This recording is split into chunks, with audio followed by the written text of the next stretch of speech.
दोस्तों, स्वागत है आपका हमारे YouTube चैनल में। आज के वीडियो में हम लेकर आए हैं आपके लिए यहाँ पर महत्वपूर्ण क्वेश्चन आंसर हिंदी साहित्य में। तो सभी लोग जुड़ जाइएगा इस क्लास से और सभी लोग वीडियो को लाइक कर लें, चैनल को सब्सक्राइब कर लें और ज़्यादा से ज़्यादा वीडियो को शेयर करें। रोज आपके लिए क्लास लाई जाती है। तो आज का अपना यहाँ पर फर्स्ट क्वेश्चन क्या पूछा गया है, बड़े घर की बेटी कहानी की रचनाकार कौन है। क्वेश्चन नंबर 31 यहाँ पर दिया गया है। 31 से यहाँ पर स्टार्ट करते हैं। महत्वपूर्ण क्वेश्चन है, सभी लोग आंसर कमेंट में बताते जाएंगे। सुदर्शन है, प्रेमचंद है, विशंबरनाथ शर्मा कौशिक है, पांडे बेचन शर्मा उग्र है।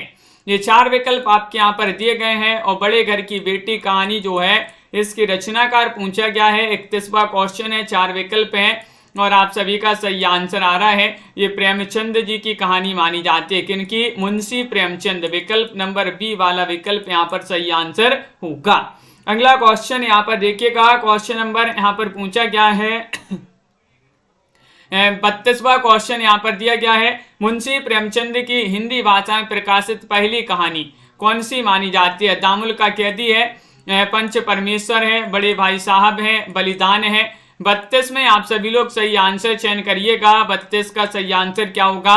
प्रेमचंद की हिंदी भाषा में प्रकाशित पहली कहानी कौन सी मानी जाती है, ये चयन करना है।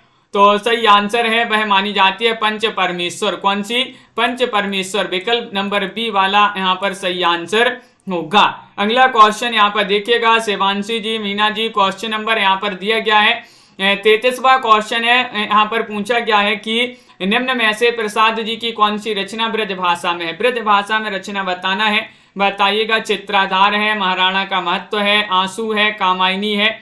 वह रचना आप बता दीजिएगा प्रसाद जयशंकर प्रसाद जी की जो ब्रज भाषा में है। क्वेश्चन नंबर 33 यहाँ पर पूछा गया है। 33 में सही आंसर होगा चित्राधार। चित्राधार जो रचना है ये ब्रज भाषा की रचना मानी जाती है। किन की रचना है? प्रसाद जी की रचना। विकल्प नंबर ये वाला आप सभी का यहाँ पर सही आंसर होगा।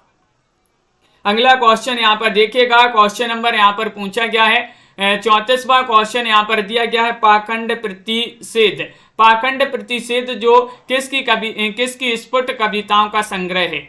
ये स्फुट कविताओं का संग्रह माना जाता है पाखंड प्रतिषेध। तो आप सभी का सही आंसर है रामचंद्र शुक्ल, रामकुमार वर्मा, नगेंद्र पंत। तो 34वां क्वेश्चन यहाँ पर पूछा गया है और 34 में क्या होगा सही आंसर चयन कीजिएगा। महत्वपूर्ण क्वेश्चन यहाँ पर दिया गया है।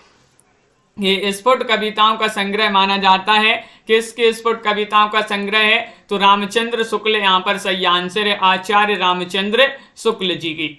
तो विकल्प नंबर ए वाला जिन्होंने भी चयन किया है उनका यहाँ पर सही आंसर होगा। अगला क्वेश्चन यहाँ पर देखिएगा। क्वेश्चन नंबर यहाँ पर पूछा गया है कौन सा? 35वां क्वेश्चन यहाँ पर दिया गया है कि मुकुटधर पांडे का छायावाद शीर्षक निबंध सर्वप्रथम किस पत्रिका में प्रकाशित हुआ था। वह पत्रिका आप सभी के लिए बताना है। सरस्वती पत्रिका, श्री शारदा है, हितवाणी है, माधुरी है। क्वेश्चन महत्वपूर्ण है और 1835वां क्वेश्चन यहाँ पर पूछा गया है और 1835 में आप सभी का सही आंसर होगा मुकुटधर पांडे का छायावाद शीर्षक निबंध जो है सर्वप्रथम कौन सी पत्रिका में प्रकाशित हुआ था। तो 35 में आप सभी का सही आंसर है श्री शारदा में। कौन सी? श्री शारदा, यानी कि विकल्प नंबर आप सभी का बी वाला यहाँ पर सही आंसर होगा। बी वाला विकल्प यहाँ पर सही आंसर है। अगला क्वेश्चन यहाँ पर देखिएगा। क्वेश्चन नंबर यहाँ पर पूछा गया है 36वां क्वेश्चन है। यहाँ पर दिया गया कि हम दीवानों की क्या हस्ती है, आज यहाँ कल वहां चले। ये किसकी पंक्तियां मानी जाती हैं, बताइएगा। ये बहुत ही प्रसिद्ध महत्वपूर्ण पंक्तियां मानी जाती हैं। नरेंद्र शर्मा जी की, बच्चन जी की, बालकृष्ण शर्मा नवीन जी की या फिर भगवती चरण वर्मा जी की। बताइए, हम दीवानों की क्या हस्ती है, आज यहाँ कल वहां चले। और ये पंक्तियां मानी जाती हैं किनकी?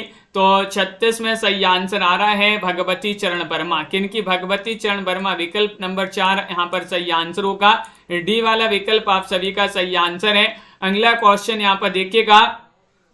हाँ अनिल जी, बिल्कुल। और यहाँ पर आप सभी का यहाँ पर अगला क्वेश्चन देखिएगा। 1837वां क्वेश्चन दिया गया है। सॉरी, हाँ 37वां क्वेश्चन है। कविता को भाव योग की संज्ञा किसने दी है। कविता को भावयोग की संज्ञा रामचंद्र शुक्ल ने, हजारी प्रसाद द्विवेदी ने, नगेंद्र ने, राम कुमार वर्मा ने। 37 में आप सभी का क्या होगा सही आंसर, चयन कीजिएगा विमल जी।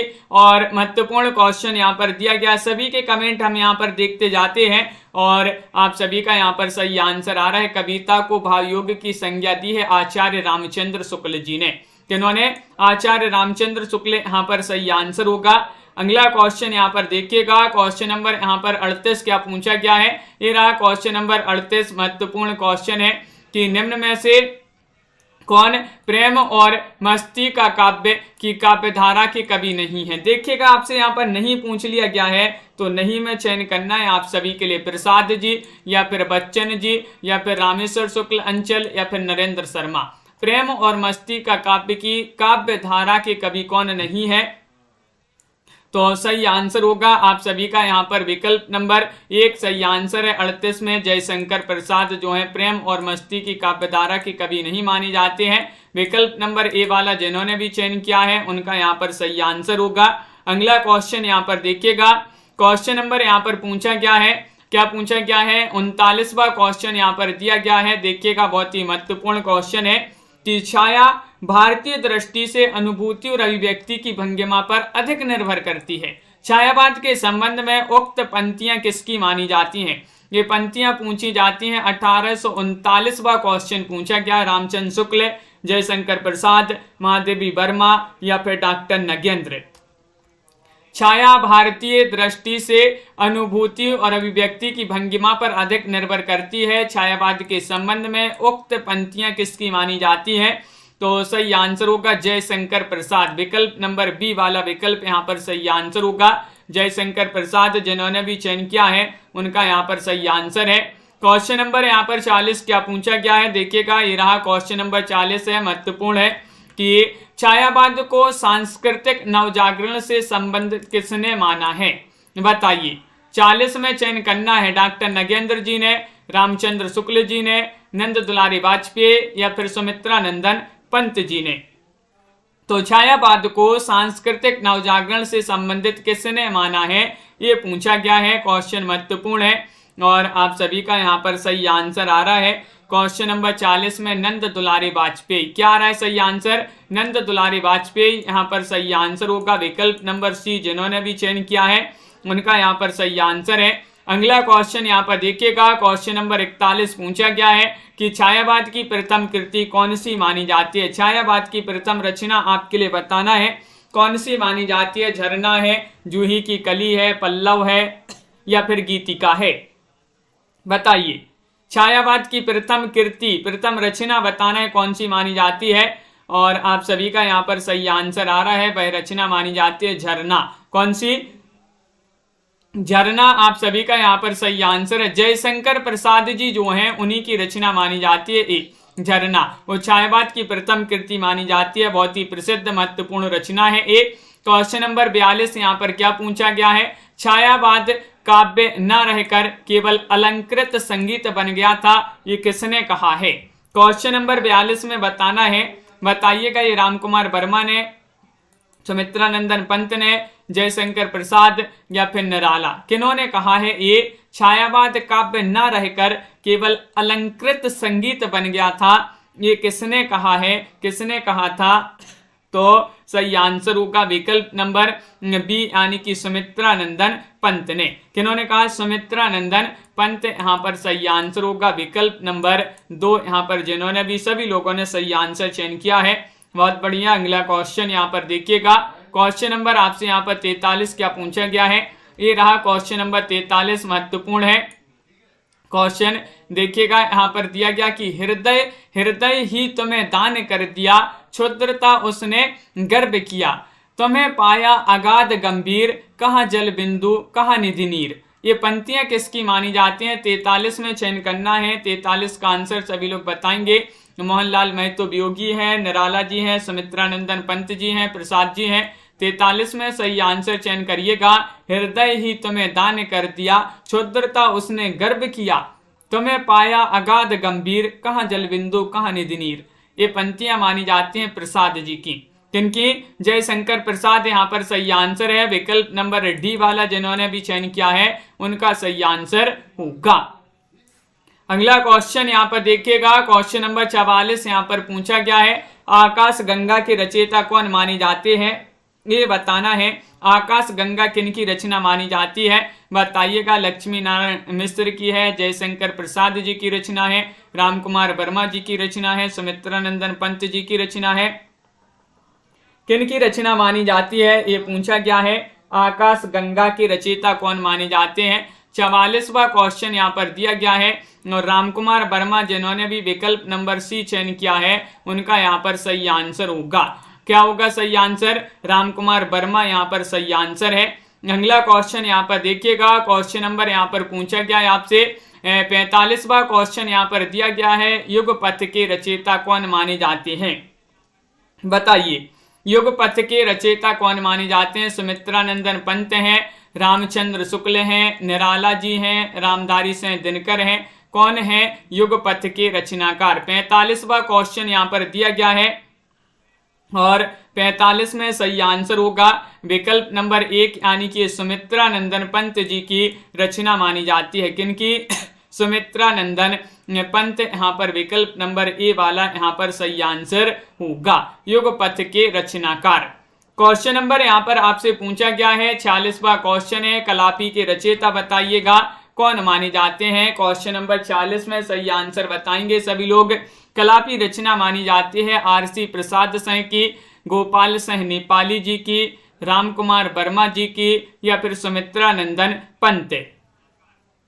किनकी रचना मानी जाती है? कलापी अपन ने कई बार ये रचना को पढ़ा है। 46वां क्वेश्चन यहाँ पर दिया गया है और 46 में सही आंसर है कि ये तो आरसी प्रसाद सिंह जो है उन्हीं की रचना मानी जाती है। किनकी? आरसी प्रसाद सिंह, विकल्प नंबर 1 सही आंसर होगा। अगला क्वेश्चन यहाँ पर देखिएगा, क्वेश्चन नंबर यहाँ पर पूछा गया है 47वां क्वेश्चन यहाँ पर दिया गया है, बब्बरू वाहन के रचयिता कौन है?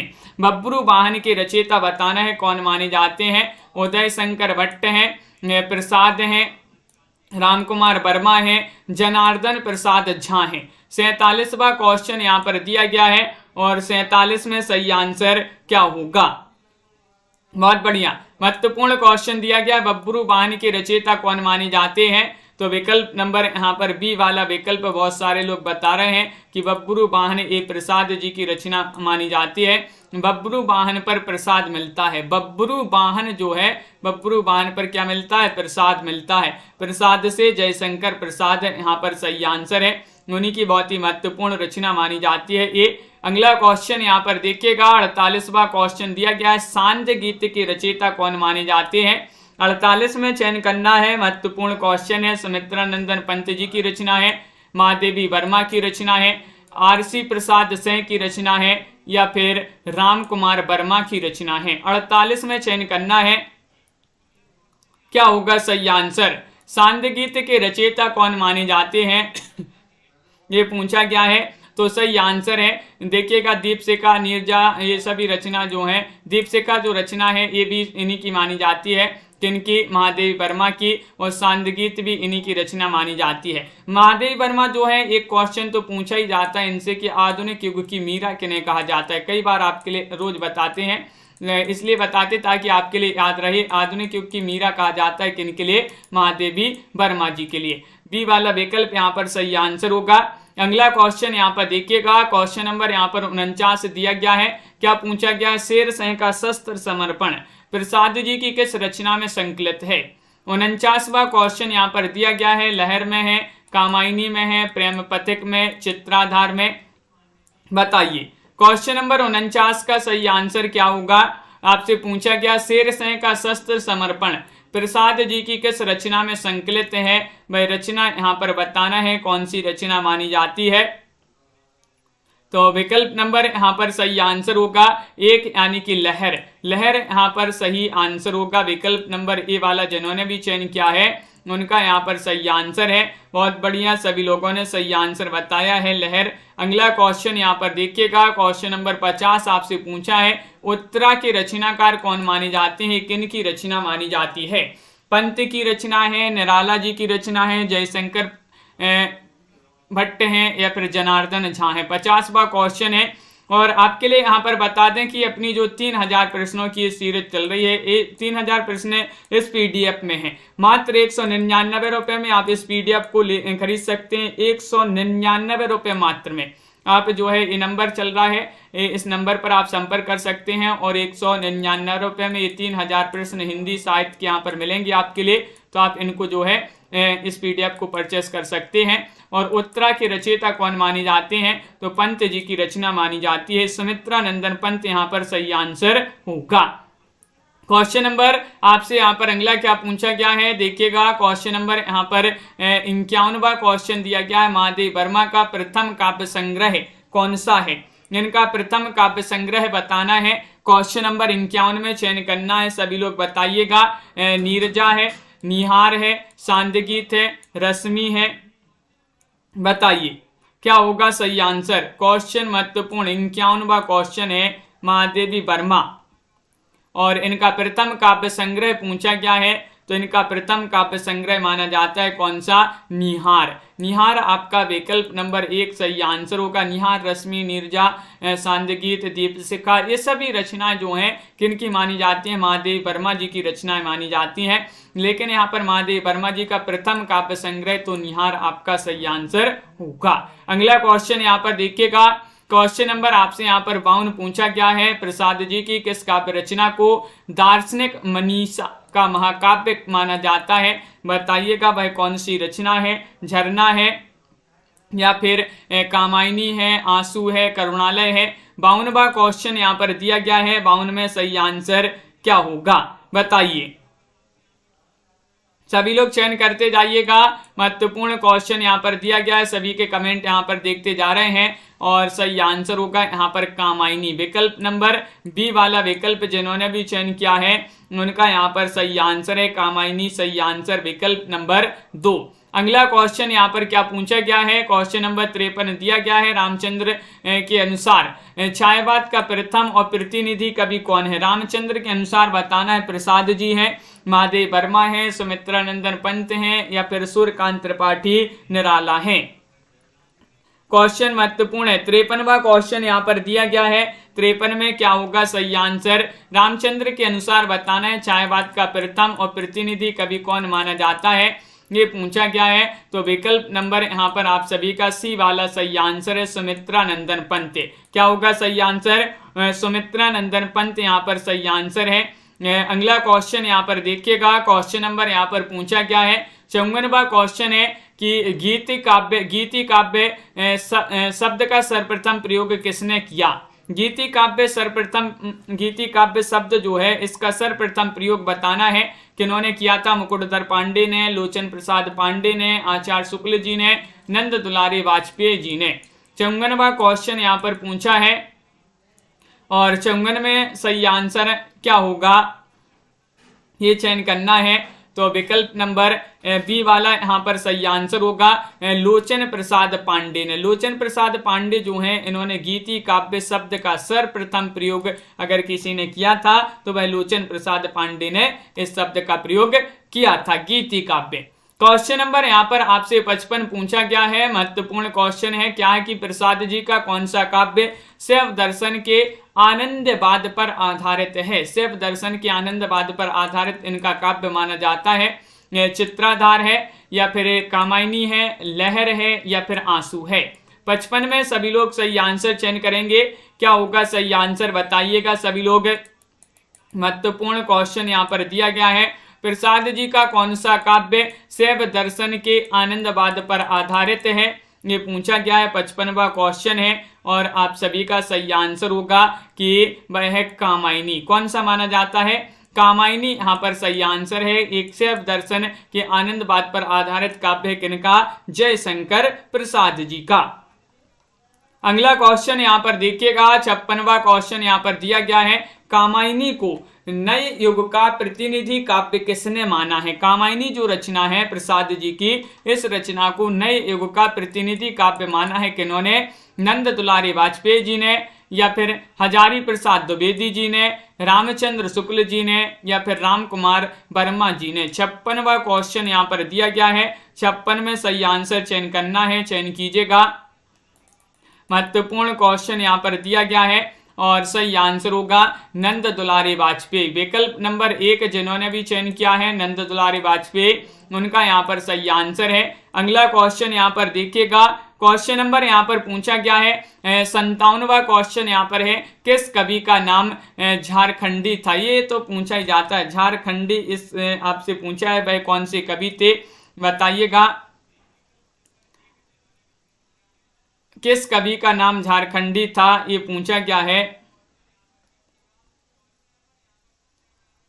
क्या होगा सही आंसर? निराला, दिनकर, या फिर पंत, या फिर प्रसाद। क्वेश्चन यहाँ पर पूछा गया 57 और 57 में सही आंसर है विकल्प नंबर डी यानी कि प्रसाद यहाँ पर सही आंसर है। जयशंकर प्रसाद यहाँ पर सही आंसर है। डी वाला विकल्प जिन्होंने भी बताया है उनका यहाँ पर सही आंसर होगा। अगला क्वेश्चन यहाँ पर देखिएगा। क्वेश्चन नंबर यहाँ पर 58 पूछा गया है। 58वां क्वेश्चन यहाँ पर क्या पूछा गया है देखिए। 58वां क्वेश्चन है प्रसाद की अंतिम कहानी कौन सी है। प्रसाद की अंतिम कहानी बताना है, बताइएगा कौन सी है।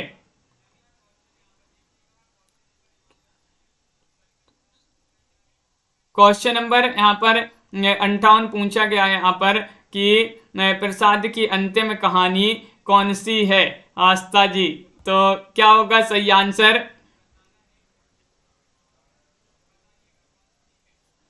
सही आंसर आ रहा है प्रसाद जी की अंतिम कहानी पूछा गया है सालवती है, ग्राम है, प्रतिध्वनि है, आकाशदीप है। विकल्प नंबर 1 यहाँ पर सही आंसर होगा। सालवती यहाँ पर इनकी अंतिम कहानी मानी जाती है। प्रसाद की अंतिम कहानी कौन सी है? सालवती यहाँ पर सही आंसर होगा। अगला क्वेश्चन यहाँ पर देखिएगा। 59वां क्वेश्चन यहाँ पर दिया गया है। सप्त सरोज किसका कहानी संग्रह है? सप्त सरोज बताना है, बताइए। सप्त सरोज कहानी संग्रह जैनेन्द्र जी का है या फिर प्रेमचंद, कौशिक, सुदर्शन, किनका माना जाता है? राखी जी, नीलम जी, नामवीर जी।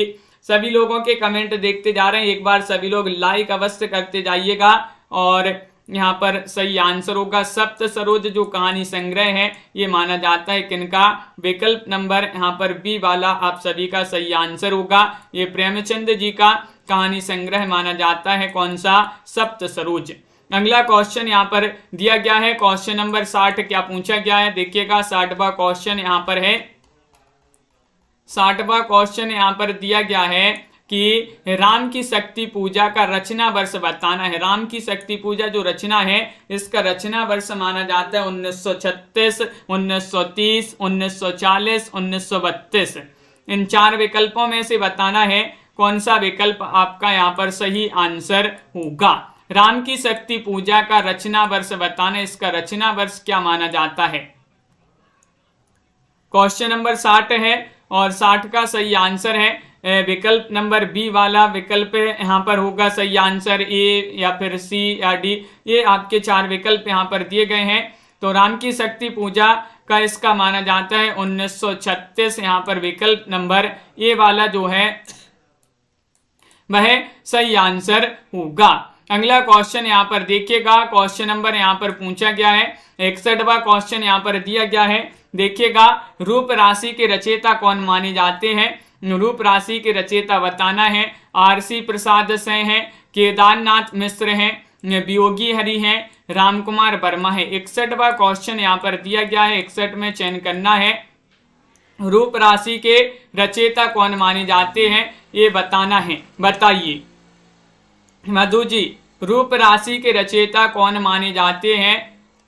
और सही आंसर होगा यहाँ पर रामकुमार वर्मा की रचना मानी जाती है। कौन सी? रूप राशि। विकल्प नंबर क्या है सही आंसर? डी वाला विकल्प यहाँ पर सही आंसर होगा। रूप राशि रामकुमार वर्मा की रचना है। अगला क्वेश्चन यहाँ पर दिया गया है। क्वेश्चन नंबर 62 यहाँ पर पूछा है। तुलसीदास किसकी काव्य रचना? देखिएगा एक तुलसीदास काव्य रचना भी मानी जाती है। तुलसीदास एक काव्य रचना मानी जाती है रामचंद्र शुक्ल जी की, निराला, या फिर तुलसीदास या नंद दुलारे वाजपेयी। क्वेश्चन नंबर 62 में बताइएगा सही आंसर। यहाँ पर दिनेश जी, पुष्पा जी, क्या होगा सही आंसर? तुलसीदास किसकी काव्य रचना मानी जाती है? और सही आंसर होगा निराला। तुलसीदास कैसे हैं? निराले। तो निराले से निराला यहाँ पर सही आंसर होगा। सूर्यकांत त्रिपाठी निराला जो हैं उन्हीं की रचना मानी जाती है। कौन सी? तुलसीदास। विकल्प नंबर 2 यहाँ पर सही आंसर है। क्वेश्चन नंबर यहाँ पर 63 दिया गया है, देखिएगा 63वां क्वेश्चन है, विसर्जन के रचयिता कौन माने जाते हैं? बताइएगा। विसर्जन के रचयिता माने जाते हैं रामकुमार वर्मा हैं, रामचंद्र शुक्ल हैं, दिनकर हैं, या फिर उदय शंकर भट्ट हैं। 1863वां क्वेश्चन यहाँ पर दिया गया है, विसर्जन जो रचना है ये किनकी रचना मानी जाती है, ये बताना है। तो आप सभी का सही आंसर है कि ये तो उदय शंकर भट्ट की रचना मानी जाती है। विकल्प नंबर डी वाला यहाँ पर सही आंसर होगा। किनकी रचना है? उदय शंकर भट्ट की रचना है। विकल्प नंबर 4 सही आंसर है। अगला क्वेश्चन यहाँ पर देखिए, क्वेश्चन नंबर 64 यहाँ पर है कि सुमित्रानंदन पंत जो है इनका जन्म कहाँ हुआ था? बताइए। अगर आपके लिए जन्म वर्ष भी याद है, जन्म वर्ष, तो कमेंट में लिख दीजिएगा। और इनका जन्म कहाँ पर हुआ था ये पूछा गया है। गढ़ाकोला में इनका जन्म हुआ था, सीही ग्राम में इनका जन्म हुआ था, कौसानी ग्राम में इनका जन्म हुआ था, मेदिनी ग्राम में इनका जन्म हुआ था। कहाँ पर इनका जन्म हुआ था ये बताना है। 64वां क्वेश्चन है, सुमित्रानंदन पंत जी का जन्म हुआ था कहाँ पर? कौसानी ग्राम में। कौसानी विकल्प नंबर सी वाला यहाँ पर सही आंसर है। क्वेश्चन नंबर यहाँ पर दिया गया है 65वां क्वेश्चन यहाँ पर देखिएगा क्या पूछा गया है कि निर्माल्य के रचयिता कौन माने जाते हैं? निर्माल्य रचना किनकी मानी जाती है? वैदेही जी, आरसी प्रसाद सिंह की रचना है, रामचंद्र शुक्ल की रचना है, या फिर ये रचना मोहनलाल महतो वियोगी की है, या प्रसाद जी की रचना है? किनकी रचना मानी जाती है? निर्माल्य के रचयिता कौन माने जाते हैं? बताइएगा सभी लोग। महत्वपूर्ण क्वेश्चन यहाँ पर दिया गया है और इसका सही आंसर आ रहा है कि निर्माल्य रचना मानी जाती है मोहनलाल महतो वियोगी जी की। सी वाला विकल्प यहाँ पर सही आंसर होगा। मोहनलाल महतो वियोगी की रचना निर्माल्य मानी जाती है। अगला क्वेश्चन यहाँ पर देखिएगा, क्वेश्चन नंबर यहाँ पर 66 पूछा गया है। ये यहाँ पर पंक्तियां दी गई हैं, क्या है ये आपके लिए बताना है कि लोभियों का दमन योगियों के दमन से किसी प्रकार कम नहीं होता। लोभ के बल से वे काम और क्रोध को जीतते हैं, सुख की वासना का त्याग करते हैं, मान अपमान में समान भाव रखते हैं। किस निबंध की पंक्तियां हैं? ये पंक्तियां दी गई हैं, ये आपके लिए बताना है। बताइएगा ये किस निबंध की पंक्तियां मानी जाती हैं? गाली की, मेरी असफलताएं, ठलुआ क्लब, या फिर लोभ और प्रीति। क्वेश्चन नंबर 66 में सही आंसर बताइए। लोभियों का दमन योगियों के दमन से किसी प्रकार कम नहीं होता। लोभ के बल से वे काम और क्रोध को जीतते हैं, सुख की वासना का त्याग करते हैं, मान अपमान में समान भाव रखते हैं। लोभ और प्रीति निबंध की पंक्तियां मानी जाती हैं। डी वाला विकल्प यहाँ पर सही आंसर होगा। लोभ और प्रीति निबंध किनका है? लोभ और प्रीति शुक्ल जी का निबंध माना जाता है, आचार्य शुक्ल। अगला क्वेश्चन यहाँ पर देखिए, क्वेश्चन नंबर 67 यहाँ पर दिया गया है, सप्त सरोज किसका कहानी संग्रह है? सप्त सरोज कहानी संग्रह के रचयिता बताना है, कौन माने जाते हैं? बताइएगा, सभी लोग चयन कीजिएगा। महत्वपूर्ण क्वेश्चन है। और 67वां क्वेश्चन यहाँ पर दिया गया है, ये माना जाता है सप्त सरोज कहानी संग्रह जैनेन्द्र का, प्रेमचंद, या फिर कौशिक, या फिर सुदर्शन। 67 में बताइएगा सप्त सरोज के रचनाकार कौन माने जाते हैं? तो विकल्प नंबर यहाँ पर बी वाला विकल्प यहाँ पर सही आंसर है, राजन जी। ये प्रेमचंद जी की रचना मानी जाती है, उन्हीं का कहानी संग्रह माना जाता है।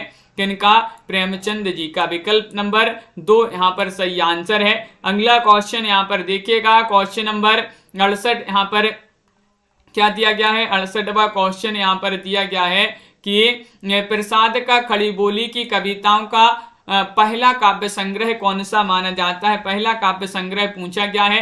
चित्राधार है, कानन कुसुम है, झरना है, लहर है। 68 में क्या होगा सही आंसर? 68 का सही आंसर चयन करना है, बताइए।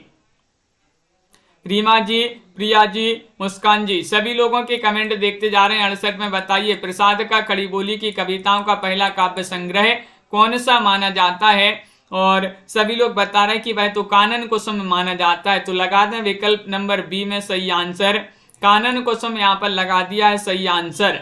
अगला क्वेश्चन यहाँ पर देखिएगा, क्वेश्चन नंबर यहाँ पर पूछा गया है 69वां क्वेश्चन है कि पगली हाँ संभाल ले, कैसे छूट पड़ा तेरा आंचल, देख बिखरती है मणिराजी, अरी उठा बेसुध चंचल।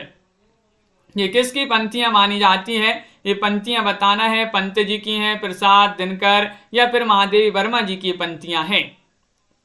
बताइए, पगली हाँ संभाल ले, कैसे छूट पड़ा तेरा आंचल, देख बिखरती है मणिराजी, अरी उठा बेसुध चंचल। ये पंक्तियां मानी जाती हैं किनकी? विकल्प नंबर यहाँ पर सही आंसर होगा बी यानी कि प्रसाद, जयशंकर प्रसाद जी की पंक्तियां मानी जाती हैं। 2 वाला विकल्प यहाँ पर सही आंसर होगा। अगला क्वेश्चन यहाँ पर देखिएगा, 70वां क्वेश्चन है कि निम्न में से कौन प्रमुख गांधीवादी कवि हैं? गांधीवादी कवि आपके लिए यहाँ पर चयन करना है, कौन माने जाते हैं? जयशंकर प्रसाद हैं, पंत हैं, या फिर सिया रामशरण गुप्त हैं, या महादेवी वर्मा हैं। गांधीवादी पूछा है, गांधीवादी कवि कौन माने जाते हैं? ये सभी लोग यहाँ पर चयन करेंगे। महत्वपूर्ण क्वेश्चन यहाँ पर पूछा गया है और सही आंसर आ रहा है सिया रामशरण गुप्त जी जो हैं, सिया रामशरण गुप्त ये गांधीवादी कवि माने जाते हैं। विकल्प नंबर क्या है सही आंसर? सी वाला विकल्प यहाँ पर सही आंसर होगा। अगला क्वेश्चन यहाँ पर देखिएगा, क्वेश्चन नंबर यहाँ पर पूछा गया है 71वां क्वेश्चन है, मैं शैली अपनाई, देखा एक दुखी निज भाई, दुख की छाया पड़ी हृदय में, झट उमड़ वेदना आई। किसकी पंक्तियां मानी जाती हैं? 71 में ये पंक्तियां बहुत ही प्रसिद्ध महत्वपूर्ण पंक्तियां हैं। बताइएगा क्या होगा सही आंसर? निराला, दिनकर, रामकुमार वर्मा या नरेंद्र शर्मा? बताइए, मैं शैली अपनाई, देखा एक दुखी निज भाई, दुख की छाया पड़ी हृदय में, झट उमड़ वेदना आई। ये पंक्तियां किनकी मानी जाती हैं? ये चयन करना है। तो ये पंक्तियां मानी जाती हैं किनकी? तो विकल्प नंबर 1 सही आंसर होगा सूर्यकांत त्रिपाठी, निराला। किनकी पंक्तियां हैं? निराला जी की पंक्तियां, बहुत ही प्रसिद्ध महत्वपूर्ण पंक्तियां मानी जाती हैं। एक क्वेश्चन नंबर यहाँ पर 72 दिया गया है कि निम्न में से छायावाद का घोर समर्थक पत्र कौन सा था? घोर समर्थक पत्र पूछा गया है, माधुरी, कल्याणी या फिर जागरण या फिर हंस। 72 में सही आंसर चयन कीजिएगा, लाइक करते जाइएगा सभी लोग जिन्होंने लाइक नहीं किया है, और 72 में सही आंसर चयन करना है। क्या होगा सही आंसर? छायावाद का घोर समर्थक पत्र कौन सा माना जाता है, ये पूछा गया है। तो विकल्प नंबर यहाँ पर सी वाला सही आंसर होगा, यानी कि जागरण माना जाता है। कौन सा माना जाता है? जागरण। यहाँ पर सी वाला विकल्प सही आंसर है। अगला क्वेश्चन यहाँ पर देखिएगा, क्वेश्चन नंबर यहाँ पर पूछा गया है 73वां क्वेश्चन है, निराला जी का जन्म कहाँ पर हुआ था? कहाँ हुआ था इनका जन्म? 73 में बताइएगा, गढ़ाकोला में, सिहीग्राम में, मेदिनीपुर में या फिर कोसानी में? कहाँ हुआ था निराला जी का जन्म? सूर्यकांत त्रिपाठी, निराला इनका पूरा नाम है, और इनका जन्म पूछा गया है। जन्म स्थान बताइएगा कहाँ पर इनका जन्म हुआ था। तो विकल्प नंबर सी सही आंसर होगा, मेदिनीपुर में। कहाँ पर हुआ था इनका जन्म?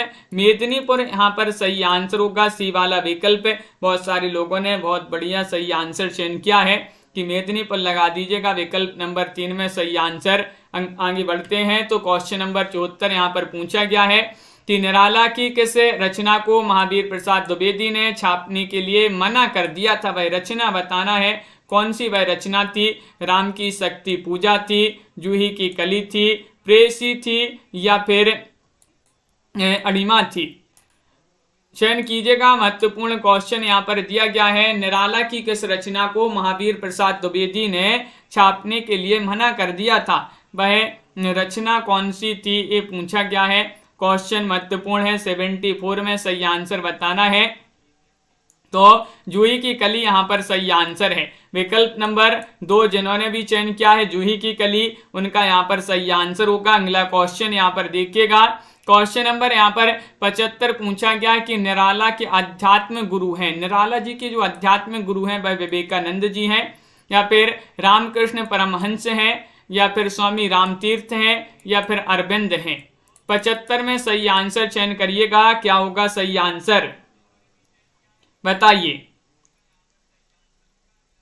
तो निराला जी है, सूर्यकांत त्रिपाठी निराला, इनके अध्यात्म गुरु पूछा गया है, इनके अध्यात्म गुरु कौन माने जाते हैं बताइए। साधना जी, अपर्णा जी, और सही आंसर होगा यहाँ पर विकल्प नंबर 1 सही आंसर है, स्वामी विवेकानंद। विवेकानंद यहाँ पर सही आंसर होगा, ए वाला विकल्प जिन्होंने भी चयन किया है उनका यहाँ पर सही आंसर है। अगला क्वेश्चन यहाँ पर देखिएगा, क्वेश्चन नंबर यहाँ पर 76 क्या पूछा गया है, ये रहा क्वेश्चन नंबर 76। यहाँ पर दिया गया कि बच्चन की मधुशाला जो रचना है इसका प्रकाशन वर्ष बताना, यानी कि ये किस वर्ष प्रकाशित हुई थी रचना बताइए। ये रचना प्रकाशित हुई थी 1932 में, 1934 में, 1935 में, या फिर 1940 में। 76 का सही आंसर सभी लोग चयन करेंगे। निराला जी की महत्वपूर्ण प्रसिद्ध रचना मानी जाती है मधुशाला, मधुबाला इनकी रचनाएं हैं, जिसमें मधुशाला किस वर्ष प्रकाशित हुई थी ये पूछा गया है। तो सही आंसर होगा 1935 में। कब प्रकाशित हुई थी 1935, विकल्प नंबर सी वाला यहाँ पर सही आंसर होगा। अगला क्वेश्चन यहाँ पर देखिएगा, क्वेश्चन नंबर यहाँ पर 77 क्या पूछा गया है। 77वां क्वेश्चन यहाँ पर दिया है, कवि और काव्य जो निबंध संग्रह हैं इसके निबंधकार कौन माने जाते हैं, कवि और काव्य के बताना है बताइए। पांडे बेचन शर्मा उग्र हैं, शांति प्रिय द्विवेदी हैं, शिव पूजन सहाय हैं, या आचार्य रामचंद्र शुक्ल जी हैं। कवि और काव्य निबंध संग्रह के रचयिता, निबंध संग्रह के निबंधकार कौन माने जाते हैं, तो सही आंसर होगा कवि और काव्य दोनों शांत हैं, कवि भी शांत हैं और काव्य भी शांत है, शांत से शांति प्रिय द्विवेदी। विकल्प नंबर बी वाला यहाँ पर सही आंसर होगा, शांति प्रिय द्विवेदी जिन्होंने भी बताया है उनका सही आंसर होगा। मधुशाला क्या है, मधुशाला आपके लिए बताना है ये क्या है ये बताइएगा। काव्य है, कहानी है, नाटक है, उपन्यास है, क्या माना जाता है। मधुशाला क्या है ये पूछा गया है बताइए।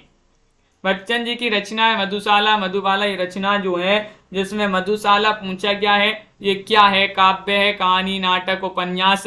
तो विकल्प नंबर 1 यहाँ पर सही आंसर है। 78 में ये काव्य माना जाता है, क्या माना जाता है, काव्य यहाँ पर सही आंसर होगा। अगला क्वेश्चन यहाँ पर देखिएगा, क्वेश्चन नंबर 79 यहाँ पर दिया गया है, महत्वपूर्ण क्वेश्चन यहाँ पर है 79वां क्वेश्चन। मेरी दैनिकी का एक पृष्ठ निबंध के लेखक कौन माने जाते हैं, 79 में चयन कीजिएगा। गुलाब राय माने जाते हैं, पांडे बेचन शर्मा उग्र माने जाते हैं, आचार्य शुक्ल माने जाते हैं, या फिर अध्यापक पूर्णशः माने जाते हैं। मेरी दैनिकी का एक पृष्ठ, मेरी दैनिकी का एक पृष्ठ निबंध है। अगर विधा पूछा जाए तो निबंध विधा है, और लेखक पूछा जाए तो इसके लेखक कौन माने जाते हैं, जितेंद्र जी गुलाब राय माने जाते हैं। कौन माने जाते हैं, गुलाब राय। विकल्प नंबर ये वाला विकल्प यहाँ पर आप सभी का सही आंसर होगा। अगला क्वेश्चन यहाँ पर देखिएगा, क्वेश्चन नंबर 80 यहाँ पर दिया गया है, दिनकर जी की रेणुका की विधा क्या है। रेणुका की विधा पूछा गया है, एक काव्य है, या फिर उपन्यास है, या फिर कहानी है, या एकांकी है, किस विधा की रचना है। दिनकर की रचना है रेणुका, और किस विधा की रचना है ये बताना है, तो सभी लोग चयन करिएगा। महत्वपूर्ण क्वेश्चन यहाँ पर पूछा गया है। 80वां क्वेश्चन यहाँ पर दिया गया है, और विकल्प नंबर जिन्होंने भी चयन किया है यहाँ पर 1 उनका यहाँ पर सही आंसर होगा। 80 में क्या है सही आंसर, काव्य यहाँ पर सही आंसर होगा। काव्य विधा की रचना मानी जाती है, दिनकर की रचना है, रेणुका काव्य विधा की रचना है। अब बढ़ते हैं अपने अगला क्वेश्चन की ओर। जो अगला क्वेश्चन है आज का आपका क्या है, चैलेंज प्रश्न है। चैलेंज प्रश्न जिसका आंसर आपके लिए कमेंट में बताना होता है, हम नहीं बताएंगे। मेरी असफलताएं निबंध संग्रह के रचनाकार कौन माने जाते हैं, ये किनका निबंध माना जाता है, राजन जी बिल्कुल। मेरी असफलताएं निबंध संग्रह के रचनाकार रघुवीर सिंह हैं, बाबू गुलाब राय हैं, प्रेमचंद है, निराला है। तो कमेंट में जरूर लिखिएगा। इसका आंसर 1881वां क्वेश्चन है। और आपके लिए बता दें, ये 3000 प्रश्नों की जो PDF है, जिसको भी चाहिए हो तो वह संपर्क कर सकते हैं। नंबर दिया गया है, स्क्रीन पर चल रहा है। मात्र 199 रुपये में आप अभी इसको परचेस कर सकते हैं। मात्र 199 रुपये में इस नंबर पर आप संपर्क कर सकते हैं। 93995539 और 66 स्क्रीन पर नंबर चल रहा है, इस पर आप संपर्क कर लें। बहुत बहुत धन्यवाद सभी के लिए। अब बस एक बार लाइक कर लीजिएगा सभी लोग जिन्होंने अभी तक लाइक नहीं किया है। इसी तरह के ये जो है आपके लिए रोज क्लास लाई जाती है, पता होगा आप सभी के लिए। क्लास का टाइम सुबह 9 बजे है एक क्लास, फिर 2 बजे है, फिर 4 बजे है, 4 बजे के बाद शाम को 7:30 बजे है, 7:30 बजे के बाद ये 10 बजे वाली रात में क्लास होती है। ये लाइव क्लास हैं, आप सभी के लिए बिल्कुल फ्री लाई जाती हैं, जिसमें ये PDF आपके लिए अगर चाहिए तो आप परचेस कर सकते हैं मात्र 199 में। संध्या जी, सुनैना जी, मधु जी, तनु जी, अथर्व जी, शिवांशी जी, रेखा जी, अनंत जी, सोनिका जी, प्रियंका जी, कंचन जी, रीमा जी और भारती जी, अथर्व जी, दिनेश जी, प्रीति जी, डॉक्टर रोज जी और प्रिया जी, नीलम जी, सुनैना जी, दिनेश जी और अनंत जी, राखी जी, सभी के लिए बहुत बहुत धन्यवाद। प्रियंका जी, लवली ठाकुर जी, दीपक जी, राजन जी और रीमा जी, नीरज जी, आनंद जी, सभी के लिए बहुत बहुत धन्यवाद। चंद्रमान जी, देवव्रत जी, रेखा जी, नामवीर जी और अननोन यूजर और सभी के लिए बहुत बहुत धन्यवाद। विमल जी, मदन जी, तनु जी और शिवांशी जी, बहुत सारे लोग हैं, नाम नहीं ले पा रहे होंगे, कोई का नाम छूट गया हो तो उनका नाम बाद में भी ले लेंगे। साधना जी, भारती जी और रीमा जी, नामवीर जी, सभी के लिए बहुत बहुत धन्यवाद। कंचन जी, देवव्रत पांडे जी, मिलते हैं अगली क्लास में। अगली जो है 9 बजे, एक सुबह 9 बजे भी क्लास होती है, तो उससे भी सभी लोग जुड़ेंगे। सभी के लिए बहुत बहुत धन्यवाद और सभी के लिए